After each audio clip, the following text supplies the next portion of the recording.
Hello everyone, welcome back to untold struggle. आज का ये वीडियो होगा बेसिकली सारा का सारा कंप्लीट इन्फॉर्मेशन अबाउट प्रैक्टिकल्स। चाहे वो बीएससी के स्टूडेंट्स हो, बैचलर डिग्री के स्टूडेंट्स हो या फिर मास्टर डिग्री के स्टूडेंट्स हो। अगर आपने इग्नू में एनरोल कराया हुआ है, इग्नू में एडमिशन लिया हुआ है, किसी भी डिग्री को, किसी भी कोर्स को कंप्लीट करने के लिए जिसमें आपको प्रैक्टिकल से गो थ्रू होना पड़े, तो उसके लिए आपको ये वीडियो ज़रूर देखना चाहिए, क्योंकि ये वीडियो आपके लिए बहुत बहुत ज़्यादा जो है इम्पॉर्टेंट हो जाता है। बहुत सारे स्टूडेंट्स ऐसे भी होते हैं जिनको बिल्कुल भी नॉलेज नहीं होता है about IGNOU and IGNOU practicals. तो ये वीडियो देखने के बाद आपको क्लियर कट बहुत चीज़ें जो है वो मालूम चल जाएगी। तो आपको ये वीडियो ज़रूर देखनी चाहिए बिल्कुल लास्ट तक। तो स्टार्ट करते हैं पहले बैचलर डिग्री कोर्स से। तो इग्नू में जितने भी बीएससी के कोर्स होते हैं, बैचलर डिग्री के कोर्स होते हैं, उसमें भी प्रैक्टिकल्स जो है वो करवाता है इग्नू। और मास्टर डिग्री के जो कोर्सेज हैं उसमें भी, जो एमएससी है उसमें भी जो इग्नू है वो प्रैक्टिकल्स करवाता है। तो सबसे पहले ड्यूरेशन की बात कर लेते हैं। अगर हम बात करें बैचलर डिग्री कोर्सेज के बारे में, तो बैचलर डिग्री कोर्स जो है ज़्यादातर 5 से 7 दिन का होता है, मतलब 1 वीक का होता है। बैचलर डिग्री कोर्स में बहुत सारे प्रैक्टिकल्स होते हैं, 5 to 7 प्रैक्टिकल्स जो हैं वो आपको अटेंड करने पड़ते हैं, और इवन उससे भी ज़्यादा हो जाता है, क्योंकि उसका जो ड्यूरेशन है, उस कोर्स का जो ड्यूरेशन है वो भी काफ़ी लॉन्ग होता है। 3 साल का ड्यूरेशन वैसे होता है, 3 ईयर्स का, और अगर उसको मैक्सिमम ड्यूरेशन देखें उसका, तो वो हो जाता है आपका 6 ईयर्स।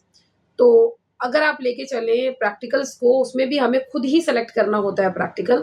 और अगर वैसे प्रैक्टिकल्स लेके चलें तो वो 5 to 7 डेज आप ऐसे लगा के चलिए कि 1 वीक का प्रैक्टिकल जो है वो हो जाता है। एक प्रैक्टिकल पूरे 1 हफ्ते चलता है, उसका भी प्रोसीजर सेम है। और अगर हम मास्टर डिग्री के प्रैक्टिकल्स की बात करें तो इसका भी प्रोसीजर जो है वो सेम ही है, खाली इसमें जो ड्यूरेशन है, देखिए चीज़ें लगभग सेम होती है। अगर हम बात करें एमएससी का, तो एमएससी में जो है यही ड्यूरेशन जो है 14 डेज चला जाता है, मतलब पूरे 2 वीक्स का चला जाता है।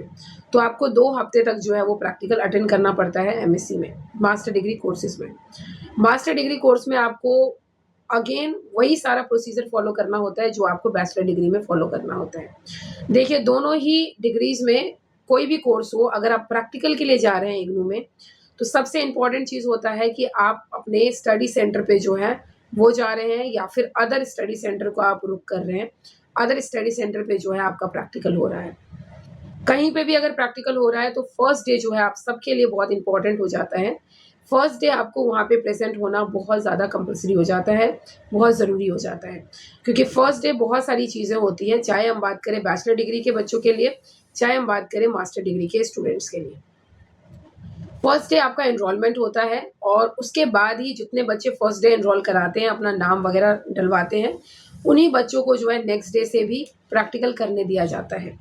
तो फर्स्ट डे आपको ज़रूर जाना है आपके सेंटर पे, जहाँ पे भी आप एग्ज़ाम देना चाहते हैं, प्रैक्टिकल करना चाहते हैं वहाँ पे।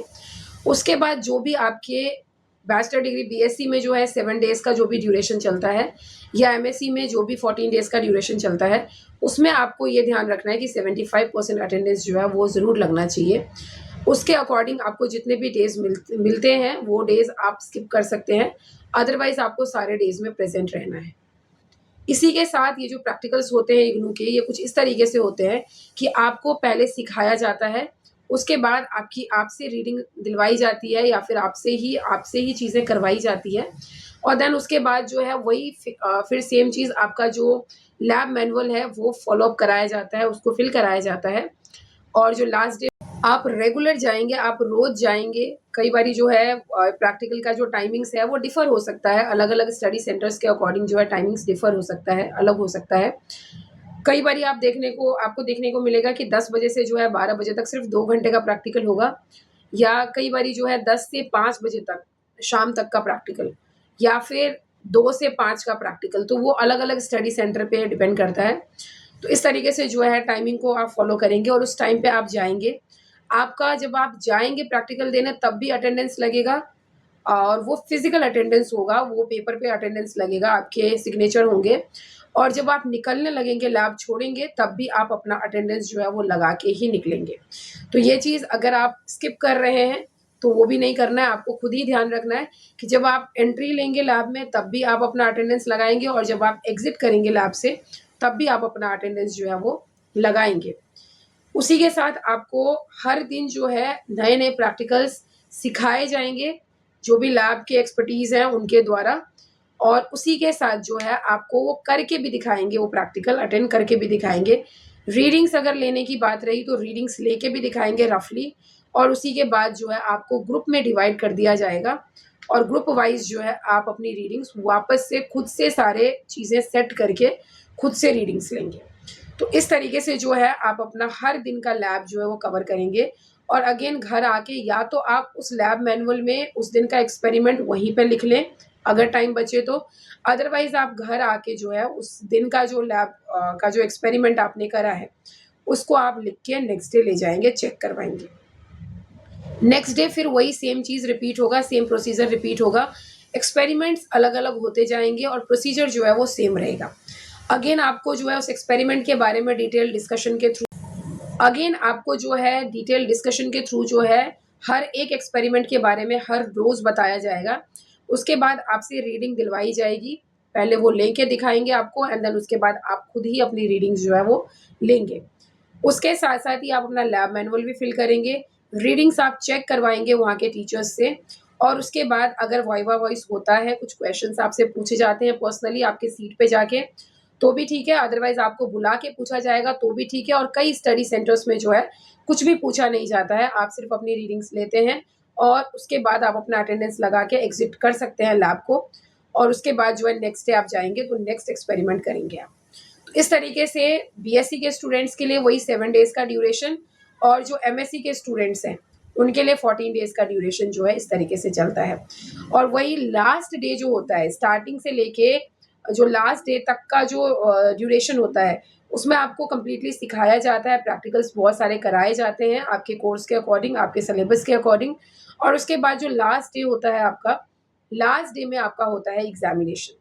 क्योंकि आप देखेंगे कि प्रैक्टिकल में जो है 74% और 30% का वेटेज जो है वो अलग-अलग आपको देखने मिलेगा। तो ये 70% जो है वो ये होता है कि आप जो भी आपने परफ़ॉर्म किया है पूरे टाइम, मतलब आप या तो 6 डेज़ जो आपने बीएससी वाले बच्चे हैं उन्होंने करा है, या फिर जो एमएससी वाले बच्चे हैं उन्होंने 13 डेज़ में कैसा परफ़ॉर्म किया है, कैसा उनका परफ़ॉर्मेंस रहा है, कितने वो अटेंटिव रहे हैं, कितना उन्होंने जो है पार्टिसिपेट किया है, कितने वो एक्टिव रहे हैं, या कितना उन्होंने जो है वो ऐसे ही लिया है, हल्के में लिया है इस प्रैक्टिकल को, वो सारी चीज़ों को नज़र रखते हैं वहाँ के जो लैब असिस्टेंट होते हैं वो, और उसी के बेस्ड पे जो है आपके मार्क्स लगाए जाते हैं 70% वाले। उसके बाद जो वो 30 मार्क्स होते हैं, मतलब 70 में से आपके मार्क्स लगा देंगे वो, और जो 30 मार्क्स बचेगा वो आपका लास्ट डे जो आपको एग्ज़ाम देना है उसमें आप कैसा परफ़ॉर्म करते हैं। बीएससी के स्टूडेंट्स के लिए अगर बोला जाए तो बीएससी में जो है बाहर से इन्विजिलेटर भी आते हैं लास्ट डे ऑफ एग्जाम के, और वो अपना अपने अकॉर्डिंग जो है आपको प्रैक्टिकल्स देते हैं। वहाँ पे ऐसे होता है कि जो बीएससी के बच्चे हैं उनके लिए जो है कुछ चिट्स वगैरह जो है वो बना के रख दिए जाते हैं टेबल पे, और सारे बच्चे बारी-बारी करके आते हैं और वो चिट्स जो है वो उठाते हैं, और उस चिट में जो भी एक्सपेरिमेंट होगा वो आपको करना होगा। लास्ट डे कोई ग्रुपिज़्म नहीं होता है, आपको इंडिविजुअली ही प्रैक्टिकल अटेंड करना होता है, अकेले-अकेले, और अपने प्रैक्टिकल्स की रीडिंग्स वगैरह जो है वो खुद से ही लेनी होती है। जब आप वो चिट उठाएँगे उस पे एक्सपेरिमेंट का नाम लिखा होगा, और वही एक्सपेरिमेंट आपको आंसर शीट दी जाएगी वहाँ पे अलग से, एग्ज़ामिनेशन के टाइम पे उस आंसर शीट में जो है प्रॉपर आपको एक्सपेरिमेंट करना होगा विथ योर रीडिंग्स, और उसमें से एक रीडिंग जो है वो इन्विजिलेटर का जब उनका दौरा होगा, जब जब वो सारी चीज़ें जो है वो चेक करेंगे जाके सबकी सीट पे, तो उस वक़्त आप वो रीडिंग उनसे चेक कराएँगे कि ये रीडिंग जो है ये इतना आ रहा है और मैंने भी इतना रीडिंग जो है इसमें लिखा है। तो वो वहाँ पे साइन कर देते हैं उस पर्टिकुलर रीडिंग की जगह पे। तो इससे ये कन्फर्म हो जाएगा कि हाँ, आपने प्रॉपर रीडिंग ली है। उसके बाद जो है वाइवा के लिए आपको बुलाया जाएगा, एक-एक करके, और फिर वाइवा जो है वो इन्विजिलेटर ही लेंगे, साथ में आपके जो अपने टीचर हैं, जो आपके साथ 5-6 दिन रहे हैं, वो भी बैठे रहेंगे बगल में, और जो इन्विजिलेटर है वो आपसे क्वेश्चंस पूछेंगे और आप आंसर करेंगे। इसी बेस पे जो है 30 मार्क्स में से आपको मार्क्स दिए जाते हैं। अब बात करते हैं हम एमएससी के स्टूडेंट्स के लिए, तो एमएससी के स्टूडेंट्स जो हैं वो उनका भी कुछ इसी तरीके से होता है, लेकिन जहाँ तक मैंने देखा है कि एमएससी में इन्विजिलेटर्स नहीं आ रहे हैं। वो सारा का सारा जो है वो जो लैब असिस्टेंट है और जो हमारे प्रोफ़ेसर्स हैं, उन्हीं के हाथों में होते हैं। वही आपका लास्ट डे का जो एग्ज़ाम है वो भी लेते हैं आपसे। और यहाँ पे एक छूट देखने मिलता है कि आपको 4 से 5 प्रैक्टिकल मैक्स टू मैक्स बता दिया जाता है कि इन्हीं में से आपको करना है, और उसके बाद जो है लास्ट डे आपको बता दिया जाता है कि आप ये वाला प्रैक्टिकल करो या आप वो वाला प्रैक्टिकल करो। इस तरीके से जो है थोड़ी सी लीनियंसी होती है, थोड़ी सी छूट होती है। और इस तरीके से जो है आप अपना प्रैक्टिकल, अगेन आपको वहाँ पे भी क्या होगा, आंसर शीट मिलेगा। आंसर शीट पे आप अपना प्रैक्टिकल जो है वो करेंगे, रीडिंग्स लेंगे, आप अपने ही प्रोफेसर से जो है चेक कराएंगे। आप नहीं भी कराएंगे चेक, वो तब भी जो है वो मान्य होता है, वो रख लेते हैं वो आंसर शीट। और उसके साथ साथ वो आपको बुलाएंगे ज़रूर, वाइवा वॉइस के लिए ज़रूर बुलाएंगे, क्वेश्चंस आपसे पूछे जाएंगे और दैट्स इट। बस इतने में ही आपका एग्ज़ाम जो है वो ओवर हो गया, प्रैक्टिकल आपका हो गया। तो बहुत आसान होता है प्रैक्टिकल अटेंड करना। प्रैक्टिकल का जो लैब मैनुअल है वो लास्ट डे सबमिट कर लेते हैं, चाहे वो बीएससी के स्टूडेंट्स के साथ हो, चाहे वो एमएससी के स्टूडेंट्स के साथ हो। लैब मैनुअल आपको पता है, वही 11th-12th में जो हमने लैब मैनुअल परचेज करा हुआ था, सेम लैब मैनुअल होता है। उसी में हम ये 12-13 अपने एक्सपेरिमेंट जो है वो लिख लेते हैं। अगेन चाहे वो बैचलर डिग्री के कोर्स के लिए हो, चाहे वो मास्टर डिग्री के कोर्स के लिए हो, हमारा सारा चीज़ जो है लगभग सेम होता है। खाली ड्यूरेशन में डिफरेंस होता है कि वो 7 डेज़ का होता है और ये 14 डेज़ का होता है। बाकी चीज़ें जो है वो लगभग सेम होती है। उसमें इन्विजिलेटर आते हैं और इसमें जो है एमएससी में जो है इन्विजिलेटर नहीं आते हैं। सारी चीज़ें आपको अपने टीचर के साथ ही करना होता है, प्रोफेसर्स के सामने ही करना होता है। और इस तरीके से जो है आपका प्रैक्टिकल ख़त्म हो जाता है। और ऐसे ही 100 मार्क्स जो है आपको प्रैक्टिकल के सब्जेक्ट के मिल जाते हैं। 70 मार्क्स आपको जो आपने पूरे टाइम जो किया है, इतने दिनों में जो आपने परफॉर्म किया है उसके बेस्ड पे, और 30 मार्क्स जो आपने लास्ट डे परफॉर्म किया है उसके बेस्ड पे।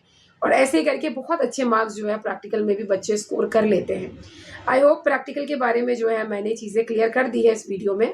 आई होप मैंने बहुत सारी चीज़ें जो है रिगार्डिंग प्रैक्टिकल क्लियर कर दिया इस वीडियो में।